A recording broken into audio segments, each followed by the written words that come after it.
Hamba air mata, aku percaya firman-Mu, ya dan amin.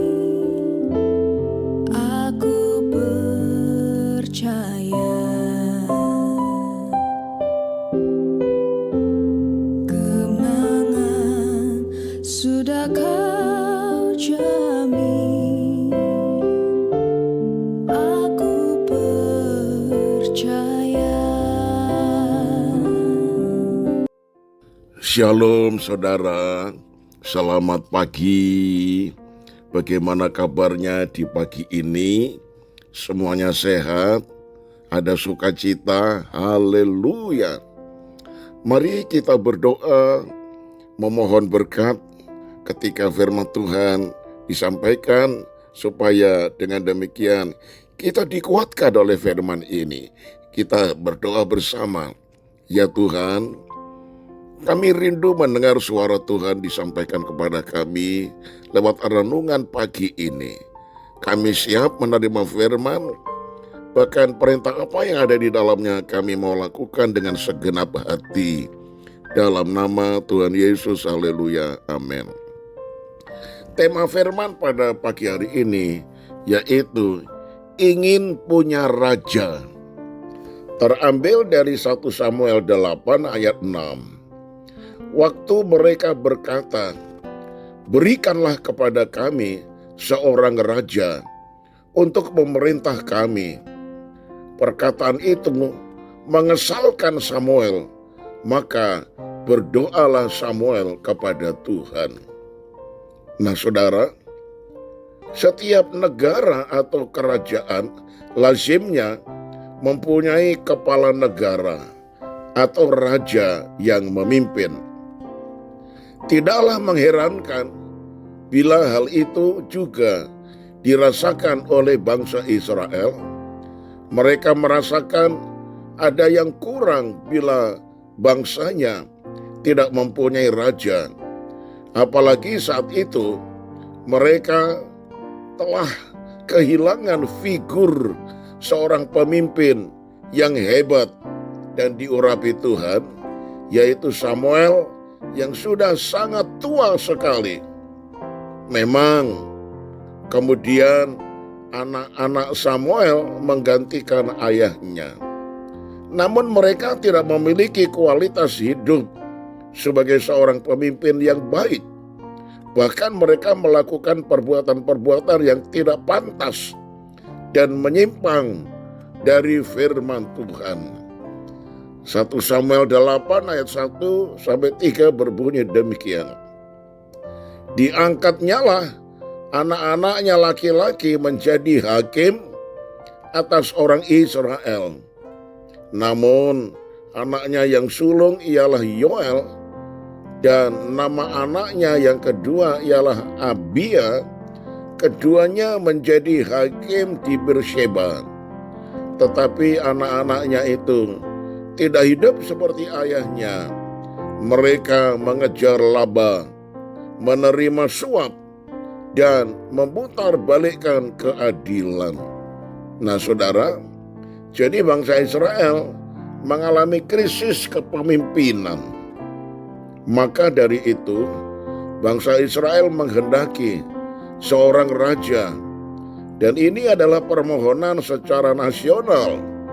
Tua-tua Israel berkumpul dan datang kepada Samuel agar ia mengangkat seorang raja seperti layaknya pada bangsa-bangsa lain.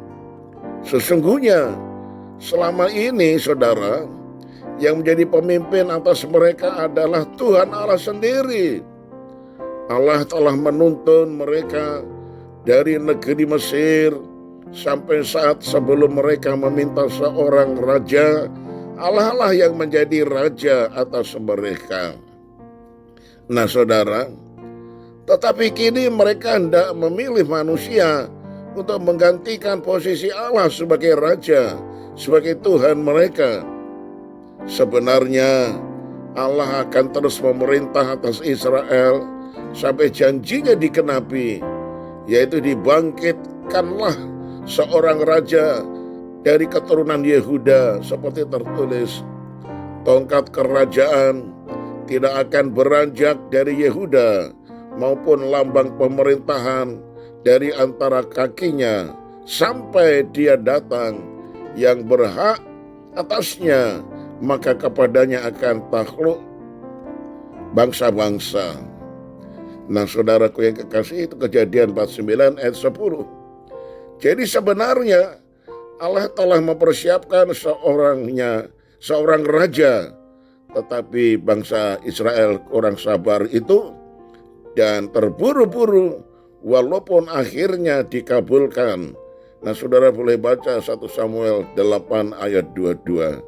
Dan saudara tahu akibat daripada punya raja ini, bangsa Israel betul-betul malah menderita sengsara karena harus taat kepada perintah raja, harus memberikan upeti kepada perintah raja.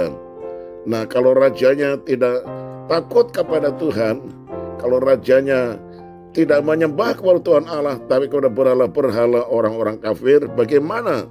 Nah, nasib Israel akhirnya sangat-sangat menderita sengsara. Dan yang menjadi Tuhan, menjadi raja mereka sebetulnya adalah Tuhan Allah sendiri. Nah, saudaraku, saya tutup dengan kalimat ini. Karena tidak sabar, bangsa Israel dengan caranya sendiri memilih seorang raja, akhirnya mereka tidak mengalami kebahagiaan dalam bermasyarakat, berbangsa, dan bernegara. Amin. Kita satu dalam doa. Kami belajar dari sikap Israel yang menginginkan seorang raja. Sebetulnya Tuhan Allah sendiri langsung kepada mereka, karena pemerintahan mereka adalah pemerintahan yang langsung dipimpin oleh Tuhan Allah, bukan oleh manusia. Itu sebabnya ya Tuhan, kami juga ingin agar supaya dalam kehidupan kami bukan orang yang berkuasa, orang yang kaya yang kami idolakan, yang kami harapkan membantu, memimpin, dan memberkati kami, tetapi Tuhan Allah sendiri yang kami kenal di dalam Yesus Kristus sebagai Raja di atas segala raja. Terima kasih untuk firman-Mu ya Tuhan. Kami serahkan hidup kami di dalam tangan-Mu. Tuhan memberikan berkat kepada kami semuanya. Yang sakit ulurkan tangan-Mu untuk memberi ya Tuhan kesembuhan, dan fokus hanya memandang kepada Tuhan. Karena dokter hanya bisa memberi obat, tetapi kesembuhan itu datangnya dari Tuhan. Segala pujian hormat bagi Engkau. Di dalam nama Tuhan kami Yesus Kristus kami alaskan doa kami. Haleluya. Amin.